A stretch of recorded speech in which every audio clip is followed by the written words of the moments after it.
persepsi bahwa hari Jumat itu hari yang produktivitas kita itu beda dengan hari-hari yang lain, lebih rendah. Benar nggak adik-adik bahwa hari Jumat itu seperti itu dalam Islam? Benar nggak? Tidak benar. Coba kalau kita lihat bagaimana Allah Subhanahu wa Ta'ala dalam suratul Jumu'ah. Dalam suratul Jumu'ah, itu surah yang Rasulullah SAW sering membaca pada pagi subuh hari Jumat. Dalam salah satu ayat yang di dalamnya ada perintah melaksanakan sholat Jumat, ya ayyuhalladzina amanu idza nudiya lis-sholati min yaumil jumu'ati fas'au ila dzikrillah wa dzarul bai'. Wahai orang-orang beriman, apabila dipanggil untuk menunaikan salat hari Jumat, maka fas'au ila dzikrillah, bergegaslah untuk menunaikan salat dan tinggalkan jual beli kalian. Artinya apa? Bahwa hari Jumat itu hari yang produktif, bahwa salat itu tidak menghalangi jual beli, bahwa bukan berarti pada hari itu kita tidak boleh beraktivitas bisnis. Kemudian lebih dari itu, fa idza qudiyatis shalah fantashiru fil ardh. Jadi dalam surah ini Allah meletakkan sholat itu di tengah-tengah antara dua aktivitas yang produktif. Sebelum sholat itu al-bai', kemudian setelah selesai sholat itu fas'au fantashiru fil ardh wabtaghu min fadlillah. Jadi setelah selesai sholat diminta kita untuk menyebar di bumi Allah ini dan mencari karunia Allah. Jadi Jumat adalah bahkan tidak hanya seperti hari-hari biasa, di situ justru lebih banyak keberkahannya, baik untuk aktivitas duniawi lebih-lebih ukhrawi kita.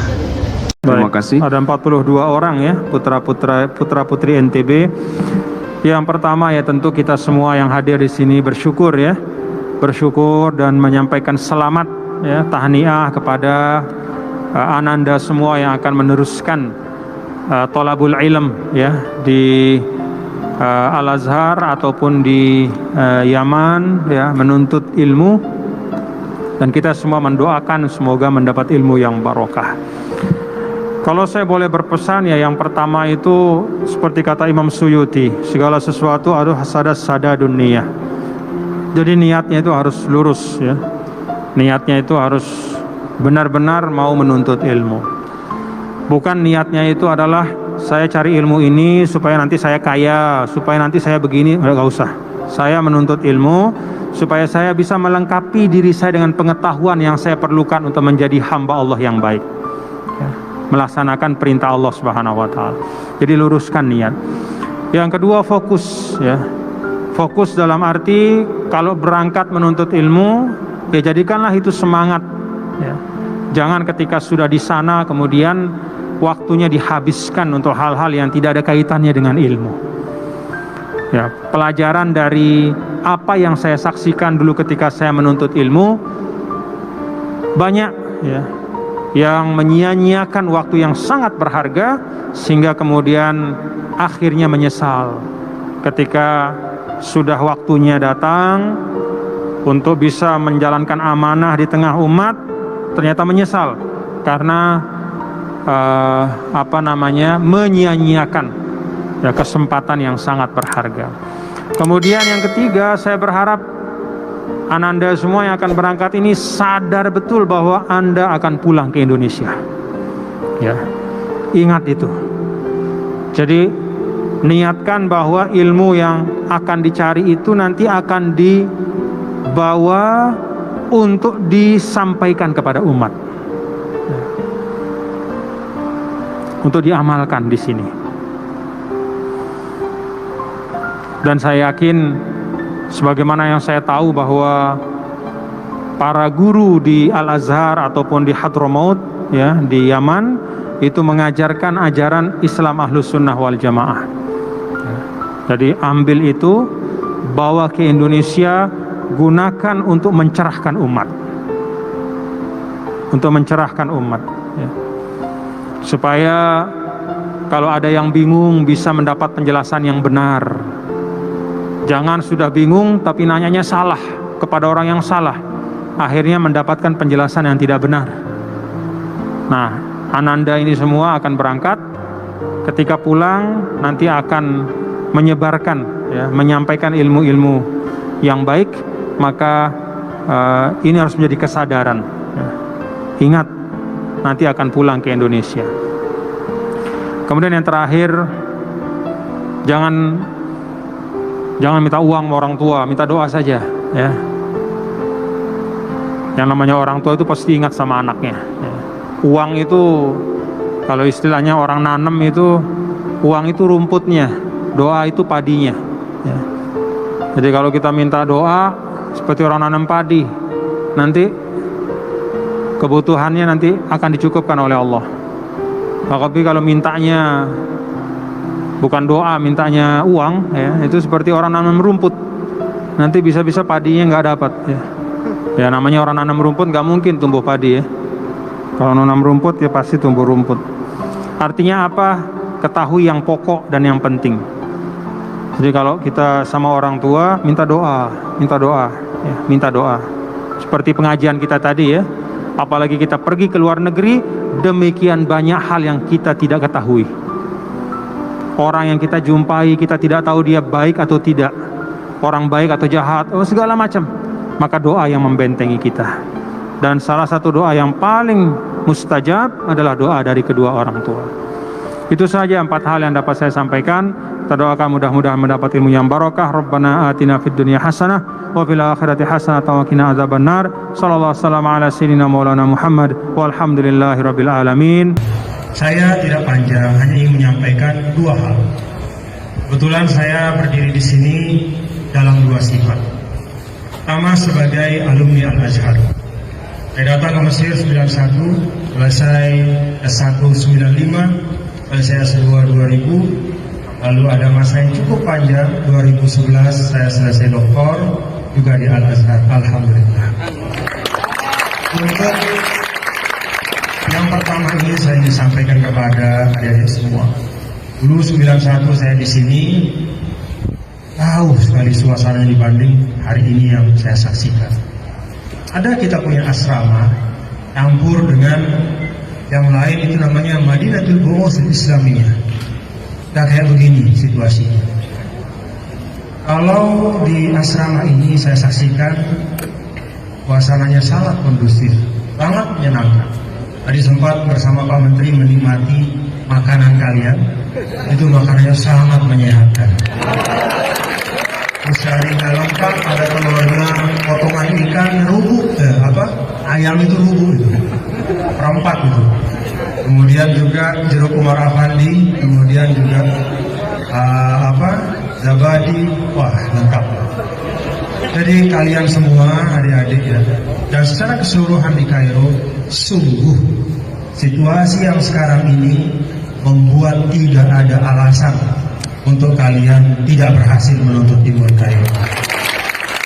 Jadi seluruh faktor yang mendukung untuk berhasilnya proses belajar itu ada, menempel pada diri kalian.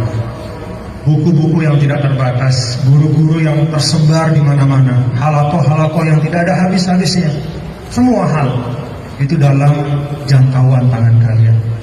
Maka sebagai alumni saya ingin sampaikan, igtanimu fursahan, ambil kesempatan ini sebaik-baiknya, belajar yang tekun dengan sungguh-sungguh, dan kalian akan menjadi duta-duta Indonesia yang terbaik di Mesir, insya Allah.